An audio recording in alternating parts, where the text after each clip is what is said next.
Olá a todos e todas, espero que vocês estejam muito bem. Professor Rodrigo aqui com vocês, hoje especificamente em nome da Sociologia. A gente vai tentar entender uma questão proposta pelo Enem e fazer com que a gente entenda que muitas vezes as questões especificamente das ciências humanas, elas podem ser interpretadas, elas podem ser resolvidas por vários vieses, por várias conjecturas, por várias estruturas. E essa questão ela é muito interessante para a gente hoje, porque justamente dá para a gente tratar sobre esses vários aspectos, né? Então, acompanhem a aula, muito obrigado pela presença e aproveitem bastante. Olha só, a questão que a gente vai analisar hoje é a questão do Enem 2018, questão número 57.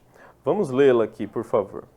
A poetisa Emília Freitas subiu a um palanque, nervosa, pedindo desculpas por não possuir títulos nem conhecimentos, mas orgulhosa ofereceu a sua pena que, sem ser hábil, é, em compensação, guiada pelo poder da vontade. Bonita essa frase, não é? Eu acho que vocês conseguiram entender a poesia por trás dessa frase. Vamos analisá-la daqui a pouco. Maria Tomásia pronunciava orações que levantavam os ouvintes. A escritora Francisca Clotilde arrebatava declamando seus poemas.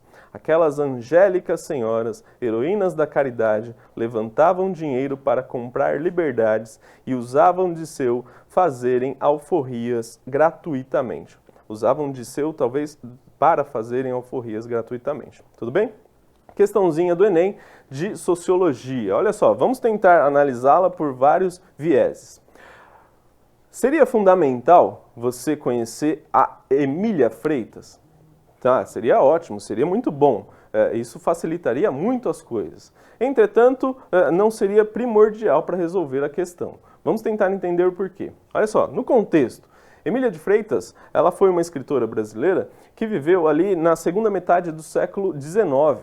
Ela nasceu ali no Ceará, em 1855, e ela tem uma obra muito fundamental, um livro muito antes de Harry Potter, de Senhor dos Anéis, muito antes ela já tem uma obra de ficção aqui no Brasil chamada A Rainha do Ignócto. Então percebam, se você é uma boa dica de leitura, por favor, corra atrás do livro da Emília, que é uma obra de ficção fundamental aqui no Brasil. E, entre outras questões, ela trata do conceito da posição da mulher na sociedade brasileira. Então, olha só, você já tem aí uma possibilidade. Entretanto, se você não analisar corretamente o que se propõe, o texto motivador da questão, você pode cair ao erro. Vamos ver as alternativas para que isso não aconteça. As práticas culturais narradas remetem historicamente ao movimento A, feminista. Olha só, se você se depara com essa alternativa e sabendo um pouco da história da Emília de Freitas, você pode, por descuido, anotar a alternativa A. E entenda, a gente vai entender por que não é a alternativa A. A Emília, ela traz essas concepções também na sua obra, ela também se engajava por conta dessa conjectura da luta feminista, sim. Entretanto, o texto motivador, ele traz especificamente um período histórico aqui no Brasil, uma situação muito específica. Então não dá para a gente generalizar.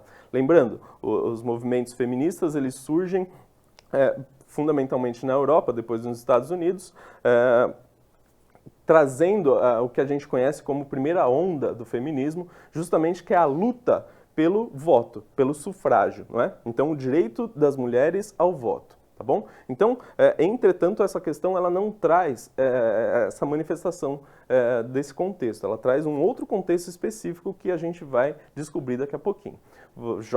Claro, joga a alternativa A fora, por favor. Alternativa B de bola. O movimento sufragista, olha, seria possível também. Entretanto, o movimento sufragista, nesse período do qual a gente está tratando, ele está acontecendo fundamentalmente na Europa e nos Estados Unidos. Ele ainda não chega aqui no Brasil. Você deve se lembrar que as mulheres passam a ter o direito de voto aqui no Brasil a partir de 1932, né? Então é um pouquinho posterior. Então, claro, joga a alternativa B fora. Alternativa C, movimento socialista. Também a mesma situação. O movimento socialista, ele começa a se estabelecer enquanto movimento de luta na Europa, primeiramente. Então a gente tem, aqui no Brasil, por exemplo, essas ideias socialistas, elas vão chegar a partir do século XX, no comecinho do século XX, antes chegando com o movimento anarquista dos trabalhadores que vieram da Europa para cá. Então, esses trabalhadores, eles trazem essa concepção, eles trazem essas ideias anarquistas e depois, claro, surgem os partidos socialistas e assim por diante. Então, a alternativa C também não nos interessa no momento. A alternativa D de dado ao movimento republicano. Pessoal, o Brasil é um país especificamente original, né? Muitas coisas que acontecem aqui só acontecem aqui. Você já deve ter percebido isso. Você ouve muitas coisas, vê muitas notícias, se interage do que acontece aqui no Brasil e você muitas vezes se pergunta, mas por quê? O como? Para onde vai esse país? Pois bem, perceba. Você sabe, por meio das aulas de história, que a proclamação da República ela foi instaurada por um golpe militar, não é? Então, esse movimento, essa situação, esse movimento republicano, ele não vai se dar nesse contexto do qual a questão está nos fazendo analisar, observar. Então, a gente vai partir de outro pressuposto. Claro, você vai jogar a alternativa D e a alternativa que nos resta é a alternativa E de escola. O movimento movimento abolicionista. Perceba, por quê? Olha só como você poderia responder essa questão. Tem uma palavrinha-chave nesse texto motivador que possibilita com que você respondesse corretamente essa questão do Enem. E a palavrinha-chave é justamente essa daqui, ó. No finalzinho do texto. Fazerem alforrias gratuitamente. Então perceba, você precisava saber quem era Emília de Freitas? Não necessariamente. Seria bom que você soubesse? Sim, claro. É sempre bom a gente conhecer mais.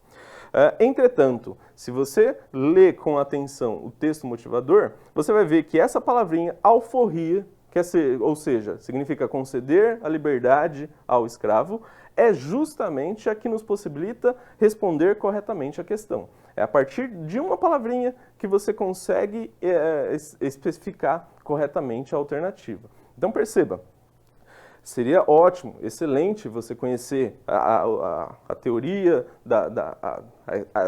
as escritas da Emília de Freitas. Seria muito bom você também conhecer a teoria específica da escravidão aqui no Brasil. Entretanto, ela não seria, essa questão ela não seria totalmente respondida apenas por esse conhecimento. Bastava interpretá-la corretamente a partir dessa palavrinha mágica que foi trazida no texto motivador, que é alforria. E olha só que interessante, se a gente pegar a questão da escravidão aqui no Brasil, a gente vai perceber que, a partir dos movimentos abolicionistas, claro, eles tiveram uma importância fundamental. Entretanto, quando o Brasil assina a Lei Áurea, que liberta os escravos, a gente tem que entender o contexto ao qual isso acontece e a maneira como isso acontece aqui no Brasil. Lembre-se que eu disse que aqui no Brasil algumas coisas acontecem de maneira original, não é? Em outros lugares você não encontra isso. Olha só, 1888, Lei Áurea, libertação dos escravos. E a gente vai ter um sociólogo fundamental. Por favor, se você nunca ouviu falar, anote, porque vai cair na prova, ou deveria cair, pelo menos. O nome dele é Florestan Fernandes. Anote esse nome, ele é muito importante para a sociologia brasileira. Florestan Fernandes, ele vai ter um livro fundamental para a gente entender o contexto do qual a libertação dos escravos acontece aqui no Brasil. E o nome do livro é A Integração do Negro na Sociedade de Classes. O que o Florestan Fernandes está tentando responder, está tentando explicar por meio desse livro? Ora, Florestan Fernandes estabelece uma tentativa de analisar a situação dos recém-libertos, das pessoas que foram libertadas, e qual foi o papel do Estado brasileiro nessa conjectura, nessa contextualização? A ideia era qual? Libertar os escravos, entretanto, não foi dado nenhum tipo de suporte a essas pessoas. Essas pessoas que passaram a vida escravizadas, elas foram literalmente jogadas à margem da sociedade aqui no Brasil. Então, não foi dado acesso à educação, não foi dado acesso à saúde, a qualquer tipo de possibilidade de inserção nessa nova conjectura que é a sociedade de classes. Foram jogados à margem da sociedade e essas pessoas tiveram que se entender com a sua própria sorte, tiveram que se virar a partir desse contexto. Né? Daí a gente tem o surgimento dos cortiços, daí a gente tem o surgimento das favelas e desde então, perceba, é o que a gente chama hoje, aqui no Brasil, de racismo estrutural. Você vai ter, por exemplo, uma importante escritora brasileira, intelectual brasileira, chamada Djamila Ribeiro. E ela vai trazer essa questão do racismo estrutural. Ou seja, diferentemente de outros países, como os Estados Unidos, por exemplo, onde existia uma lei específica de segregação, aqui no Brasil essa lei não vai ser estabelecida pelo Estado. Entretanto, culturalmente, pessoas negras serão consideradas inferiores. Pessoas negras sofrerão todo tipo de preconceito, todo tipo de racismo e discriminação. Então perceba, é por isso que a gente olha para a sociedade brasileira hoje e dificilmente encontra essas pessoas numa posição de gerência numa empresa, por exemplo, numa posição profissional ao qual a sociedade dá importância, como medicina, engenharia, advocacia e tudo mais. Né? Você vai ver essas pessoas ocupando profissões secundárias, ocupando lugares de segunda instância, considerados de segunda instância diante desse contexto social. E é a partir dessa concepção da libertação dessas pessoas que a gente começa a perceber que o Estado ele não deu suporte. Tá? Então, hoje, a gente chega ao contexto do qual estamos inseridos muito por conta da ineficiência ou a ineficiência do Estado por meio dessa concepção. Perceba tudo isso, a importância que tudo isso tem. Entretanto, como eu disse para vocês, a gente não precisaria saber da história da Emília de Freitas, a gente não precisaria saber do Florestan Fernandes para responder essa questão específica, bastava analisar a palavrinha alforria, né? Que significa conceder liberdade ao escravo. Então a gente perceberia que a alternativa seria a E de escola, tá bom?